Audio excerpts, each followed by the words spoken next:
The opening scene introduces us to Kung Fu Master Zhu Yuan, who brings a new student named Qin Bo to the Shaolin Temple. He introduces him to Jun Bao, another disciple, and asks him to explain the temple rules to the novice. After the master departs, Jun Bao addresses Qin Bo as a junior. However, Qin Bo, who is taller and older, insists on being treated as his senior. Later, as Jun Bao and Qin Bo sweep the floor, they hear students practicing kung fu techniques. The two boys discreetly observe through the door, and Qin Bo claims he could do better if given the chance. At that moment, an older student catches them and orders them to return to their chores. When they question his identity, he begins intimidating them, claiming to have authority over them as their senior and the right to hit them whenever he pleases. What a fine demonstration of martial values, isn't it? Outraged by this treatment, Jun Bao and Qin Bo decide to complain to their master. To their surprise, they find Zhu Yuan meditating under the scorching sun. Jun Bao pulls up a plant to create shade for his master, but Zhu Yuan teaches him that everything has a life and that one should not harm nature for personal gain. The two boys then express their desire to learn kung fu to defend themselves against bullies. Their master agrees but advises them to use this art only to help others, before asking them to let him finish his meditation under the relentless sun. Later, the mischievous duo finds the same bully, wraps him in a cloth, and beats him for revenge. However, the senior student recognizes them, resulting in punishment from the headmaster. The two are forced to kneel in the sun without food for the entire day. A real torture indeed. Shortly after, Zhu Yuan comes to reprimand them for their action. He pretends to punish them in front of the headmaster but discreetly provides them with food. Following this, the two boys are tasked with cleaning the Luohan Hall. During their work, they also practice kung fu using their brooms. Over the years, the two friends grow up together and become inseparable. Both are determined to master the martial art. Their training includes breaking stones with their heads, mastering headstands, iron palm techniques, and many other rigorous exercises. One day, they learn that their promotion exam is approaching. The scene quickly moves to the day of the test, where the headmaster announces that only the top 4 students will advance to the Damour Hall to study superior martial arts techniques. The first round pits Qin Bo against another student. Qin Bo easily wins the duel, but he is disqualified due to his excessively aggressive intent. This decision deeply upsets him, and he ends up insulting the headmaster in front of everyone. In response, the latter begins fighting him to teach him a lesson. Jun Bao attempts to intervene but is thrown aside. During the confrontation, the headmaster is astonished to discover that Qin Bo knows the Buddhist palm technique. He then orders the remaining students to form the Luohan formation. Let's see how he handles this challenge. Our two heroes face several students in a completely unfair battle, yet they manage to fend off their attackers. After a while, Zhu Yuan finally arrives at the scene and stops the fight, allowing his two disciples to escape. This further angers the headmaster, who accuses Zhu Yuan of taking sides with his students. Later, the two boys meet with their master to offer their apologies. However, Zhu Yuan informs them that he can no longer be their master and they cannot remain at the Shaolin Temple. Before departing, he states that he has no concerns about Jun Bao, but Qin Bo has a competitive personality. He gives Qin Bo a book that can help him find inner peace. With these words, Jun Bao and Qin Bo venture into the outside world, seeking their path in life. In the next scene, we see them wandering aimlessly through the streets. Having not eaten for days, they approach passers-by asking for food, but no one helps them. Shortly after, they encounter a group of threatening henchmen harassing an elderly shopkeeper for money. The old man refuses because he's already burdened with financial problems. Despite this, the thugs don't listen and begin assaulting him before forcibly taking the money. At this moment, a woman named Miss Li appears and skillfully manages to steal the money to return it to the old man. When the criminals realize the money is missing, their leader immediately orders his men to beat her.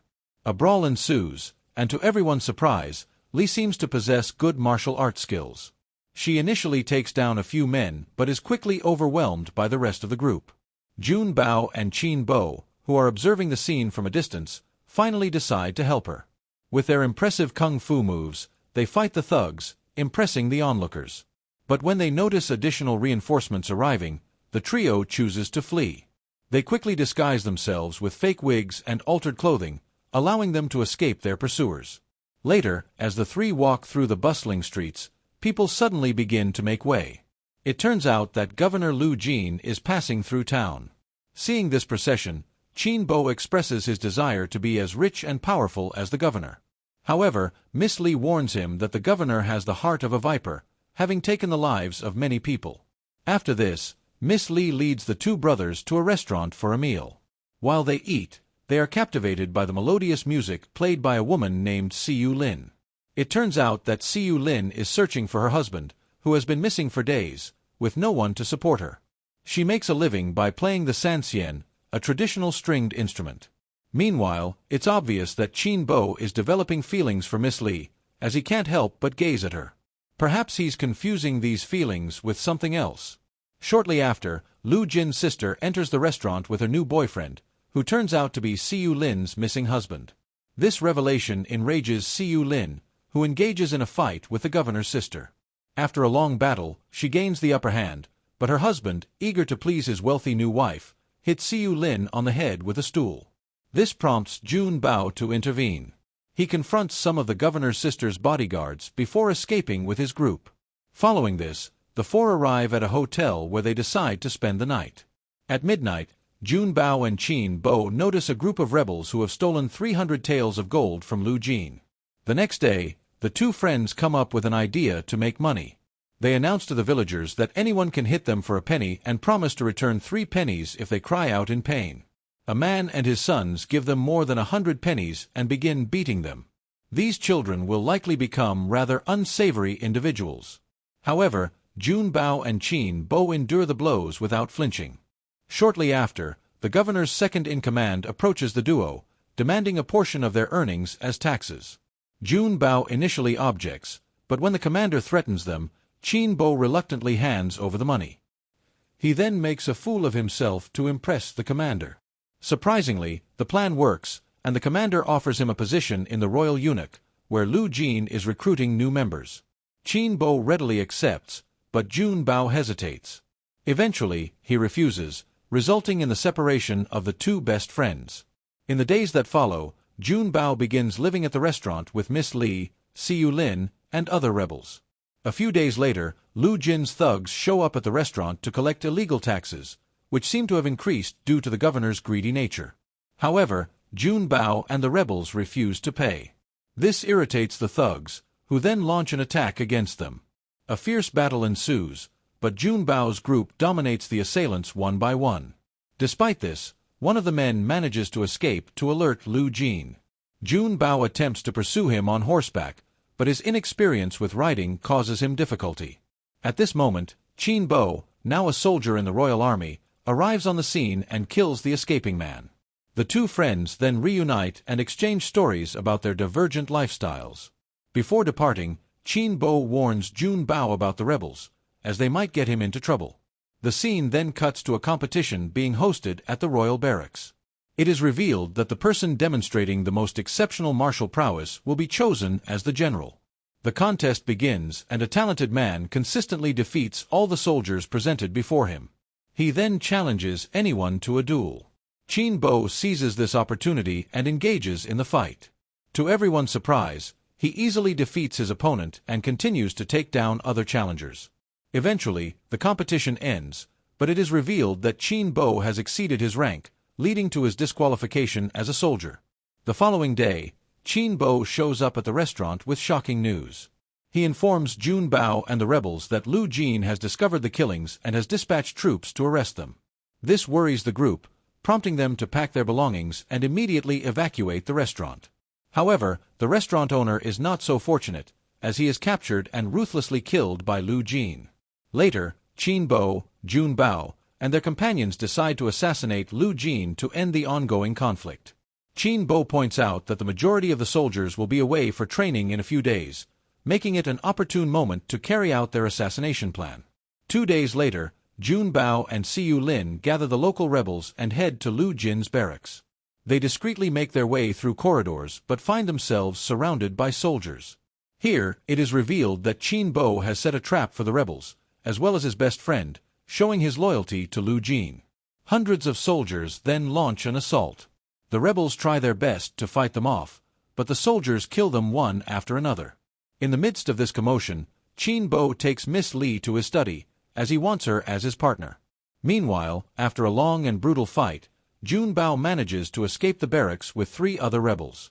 After these events, Qin Bo's loyalty impresses Lu Jin, who promotes him to the position of lieutenant of the embroidered uniform guard. He then orders Qin Bo to persuade Jun Bao to work for them, or to eliminate him if he refuses. Later that day, Qin Bo approaches Miss Li and begins forcing himself on her. At this moment, Lu Jin enters the scene and states that a soldier should not compromise his career for a woman. A soldier should also not be an abhorrent individual. Consequently, Qin Bo kills Miss Li to prove his devotion to the governor's words. He remains nonetheless a despicable being. Later, we learn that Siu Lin is also being held captive at the barracks. It is only a matter of hours before the villains kill her as well. Shortly after, Jun Bao arrives at the barracks to rescue her. In accordance with Lu Jin's orders, Qin Bo tries to convince his friend to join the royal barracks and become rich like him. However, Jun Bao firmly refuses and expresses his profound disappointment in Qin Bo, who betrayed his closest friend for money. This leads to a direct confrontation between the 2 former best friends. For the first few minutes, they are unable to harm each other, as both are equally skilled. But Jun Bao soon gains the upper hand and manages to free Siu Lin from captivity. The pair manages to escape, but Jun Bao is injured in the process. After running for a while, Siu Lin takes Jun Bao to her hideout and provides him with medical care. His injury seems so severe that he begins to show signs of mental instability.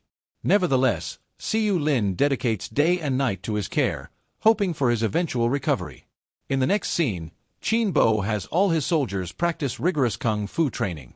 He warns that those who don't comply will be immediately executed.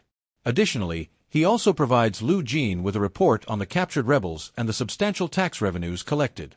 One day, Jun Bao suddenly remembers Master Zhu Yuan's teachings. So he begins reading the book on inner peace that was given to him. Over time, his health improves. Within the pages of the book, he discovers the concept of a swirling sphere that can deflect other objects upon impact while remaining stable. He also understands that even in stillness, there are underlying movements. These insights inspire him to create a new style of martial arts that uses fluid movements to counterbalance power, speed, and strength. Meanwhile, Qin Bo interrogates villagers about Jun Bao's whereabouts and goes as far as killing all those who refuse to disclose this information. Upon learning this, Jun Bao and Siu Lin make the bold decision to confront Lu Jin and definitively end his tyrannical rule. We then cut to Lu Jin walking through the streets with his sister, accompanied by several soldiers. Suddenly, Jun Bao and Siu Lin appear out of nowhere, intercepting the convoy. After this, Siu Lin engages in an intense one-on-one combat with the emperor, while Jun Bao confronts Lu Jin's sister and her bodyguards. The battle is deadly, and both sides demonstrate exceptional martial skills. But in the end, the heroes emerge victorious. Following this, Jun Bao and Siu Lin capture the governor as a hostage. They then proceed to the army camp to confront Qin Bo. Seeing this, the soldiers attempt to intervene, but our heroes hold their swords to Lu Jin's neck, forcing them to back down. Shortly after, Qin Bo approaches them and engages in some trash talk. He then begins to clash with Jun Bao, thinking he is still the superior fighter.